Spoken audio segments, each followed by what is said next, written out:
ক্ষমতা এই জিনিসটা কিন্তু খুব মারাত্মক। এই ক্ষমতা কাউকে অহংকারী বানায়, আবার কাউকে কাদায়। আসেন আমি দুইটা উদাহরণ দিই ক্ষমতা কিভাবে অহংকারী বানায়।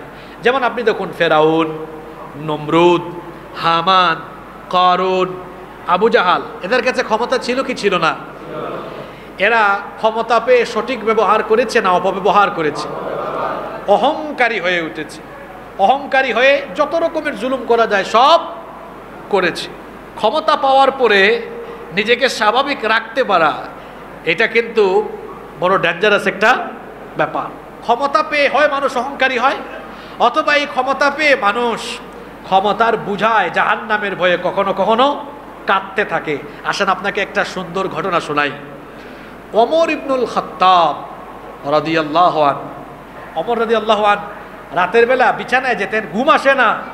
আমাকে যে দায়িত্ব দেওয়া হয়েছে, আমি প্রেসিডেন্ট, অর্ধেক দুনিয়া শাসন করছি, এই ক্ষমতাই আমাকে জাহান্নামে নিয়ে যায় কিনা। কারণ আমার রাষ্ট্রের ভিতরে না খাইয়া আছে কিনা, কষ্টে আছে কিনা, ঘুম আসতো না, ঘুম আসে না রাতের বেলা। দায়িত্ব, এত বড় দায়িত্ব, ঘুম আসবে কেমনে? ঘুম ছেড়ে দিয়ে একদিন রাতে বের হয়েছে। শুনতেছেন আপনারা? বের হয়ে তিনি দেখলেন এক মহিলা তার কুঁড়ে ঘরের সামনে একটা পাতিলে কি জানি নাড়াচাড়া করতেছে, পাশেই তার কয়েকজন বাচ্চা কান্না করতেছে। তিনি দূর থেকে দাঁড়িয়ে এটা লক্ষ্য করলেন। কিছুক্ষণ পরে ওই মহিলার কাছে গিয়ে বললেন, তোমার এই বাচ্চারা কাঁদে কেন? ওই মহিলা বললেন, 2 দিন হয়ে গিয়েছে আমার বাচ্চারা কিছুই খায় না। ওমর রাদিয়াল্লাহু আনহু বললেন, তারা খায় না, তুমি তাদেরকে খাওয়াচ্ছ না কেন? আর পাতিলে কি রান্না করছো, তাড়াতাড়ি রান্না শেষ করে দিচ্ছ না কেন? তিনি বললেন, পাতিলে আমি কিছুই রান্না করছি না, আমার বাচ্চারা কান্না করতেছে, চুলার উপরে পাতিল দিয়ে পাতিল নাড়তেছি যাতে বাচ্চারা সান্ত্বনা পায় যে আম্মু কিছু একটা রান্না করতেছে। এই সান্ত্বনায় পায়া পায়া একটু লেট হবে, আর একটু লেট হবে হয়তো, কান্না করে করে তারা যেন ঘুমিয়ে যায়। আর সান্ত্বনা দেওয়ার জন্য আমি কি করতেছি, পাতিলটা নাড়াচাড়া করতেছি। ওমর রাদিয়াল্লাহু আনহু এই কথা শুনে চোখে পানি চলে আসলো, কেঁদে ফেললেন। তিনি বললেন, আচ্ছা আপনার ঘরে খাবার নাই, আপনি প্রেসিডেন্ট ওমর রাদিয়াল্লাহু, আপনি ওমরকে এটা জানান নাই কেন? তিনি পরিচয় গোপন রেখেছেন। তিনি বললেন, ওমরের কথা আর বলিও না, আমি জানাবো কেন?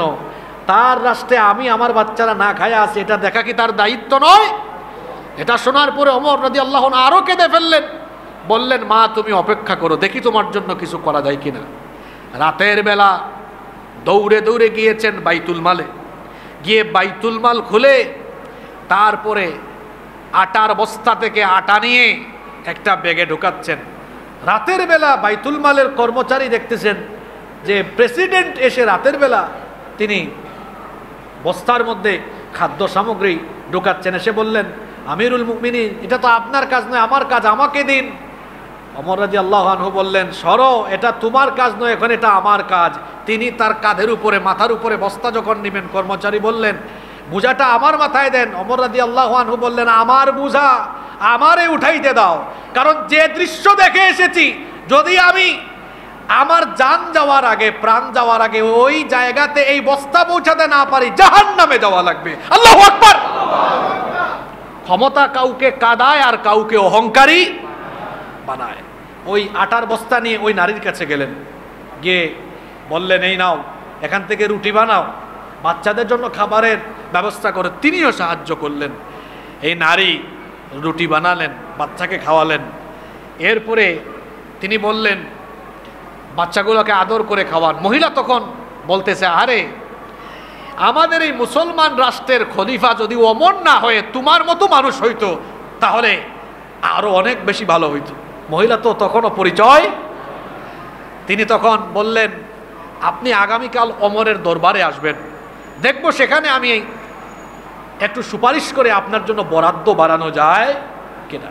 মহিলা তো খুব খুশি। পরের দিন এবার দরবারে গিয়ে দেখে প্রেসিডেন্টের চেয়ারে বসে আছেন কে? জোরে বলেন। ওমর রাদিয়াল্লাহু আনহু। মহিলা তো ভয়ে থরথর করে কাঁপছে যে গতকাল এই ব্যক্তি আমার জন্য বস্তা মাথায় করে নিয়ে এসেছে, আর আমি তাকে কি জানি কি বলে ফেলেছি, এখন আল্লাহই জানে আমাকে শাস্তির সম্মুখীন করে কিনা। কারণ কালকে প্রেসিডেন্টের সাথে যা হয়েছে, এখন যদি আমাকে শাস্তির সম্মুখীন করে ফেলে। তিনি এত কিছু না ভাবেই বললেন যে মহামান্য খলিফা আমিরুল মুমিনিন, আমাকে আল্লাহর ওয়াস্তে মাফ করে দেন, আমি গতকাল আপনাকে চিনতে পারি না। ওমর রাদিয়াল্লাহু আনহু বললেন, উল্টা মাফ চাইও না, বরং এখানে আজকে আনা হয়েছে আমি তোমার কাছে মাফ চাওয়ার জন্য। সঠিক সময়ে তোমার কাছে আমি খাবার পৌঁছে দিতে পারি না, এজন্য রাতে এসেও সারা রাত কান্না করেছি, আল্লাহর ভয়ে কেঁদেছি, কেন আমি তোমাকে যথাসময়ে পৌঁছাতে পারি নাই। উল্টা মাফ চাইও না, এখানে ডেকে এনেছি সবার সামনে, আমি তোমার কাছে আল্লাহর ওয়াস্তে মাফ চাইলাম।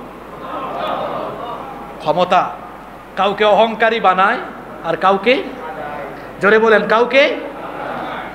ক্ষমতা কখন কাঁদায়? যখন শাসকের অন্তরে কার ভয় থাকে? জোরে বলেন, কার ভয়? আমি আপনাদের সবাইকে বলবো, নিরপেক্ষ মন মগজ নিয়ে কথাগুলো শোনেন। 54 বছর ধরে পশ্চিমাদের সবক দেওয়া গণতন্ত্র, গণতান্ত্রিক আইন, শাসন ব্যবস্থা আমাদের মুখে হাসি ফুটাতে পারে নাই। এখানে যারাই যখন শাসক হয়েছে, বেশিরভাগ দেখা গিয়েছে নিজেরা চেটে পুটে খেয়েছে। সুতরাং এই গণতান্ত্রিক ব্যবস্থা আমাদেরকে মুক্তি দিতে পারবে না যতদিন না শরিয়া আইন, আল্লাহর আইনের বাস্তবায়ন হলে আল্লাহ ভীরু শাসকেরা সকল সেক্টরকে পরিচালনা না করবেন, ততদিন পর্যন্ত আমাদের দেশের মানুষের মুক্তি আসবে না। শাসকদের ভেতরে ভয় থাকা লাগবে কার?